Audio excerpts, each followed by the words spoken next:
жишээ. Гэхдээ хайрын гурвалжин гээд love triangle гэдэг та бүхэн харж болно. Тэгээ тэрэн дээр бол яг үндсэн гурван зүйлийг гуруула чухал гэж байгаа. Гурван талт гурвалжин, гуруула 60 градустай те ингээд нэг юм тэш талт гурвалжин байгаа байхгүй. Тэгээ гуруула чухал гэж үзнэ. Тэгээ тэрний нэг хэсэг бол яалтчгүй бэлгийн харилцаа те. Хоёрдугаарх нь бол нэг одоо сонирхох сэтгэл гэж байгаа. 20 жилийн дараа байсан ч гэсэн би энэ хүнийг ингээд шинээр сонирхох хүсэл тэмүүлэл. Одоо нэг гэсэн хүсэл тэмүүлэл.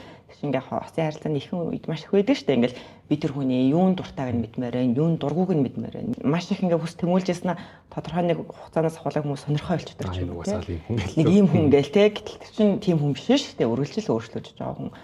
Гурав дахь хэсэг болохоор насан туршийн тууштай байдлахгүй. За тэгэхээр ингээд тэ бэлгийн харилцаа нэг гэсэн тэмүүлэл насан туршийн тууштай байдал гэдэг чинь одоо шийдвэр байгаа байхгүй. Би хүнтэй л насан турштай байна гэдэг тэр шийдвэрээ өөрчлөхгүй гэсэн үг тий.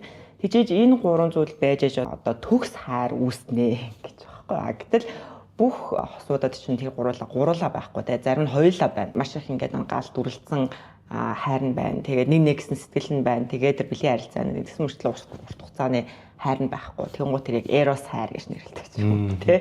Нэг гэсэн тэр шийдвэр нь байгаад сонирхсон сэтгэл нь байгаа мөртлөө тэр халуун дулаан бэлгийн харилцаа байхгүй болохоор бол илүү тийм найз нөхрийн харилцаанаас үүссэн хайр гэдэг чинь 8 жилийн төрөл болгоод ингэ үзчихдэг байхгүй. Онлын суурин дээрээс үндэслэл тий. Энэ гурван зүйл чухал аах нь.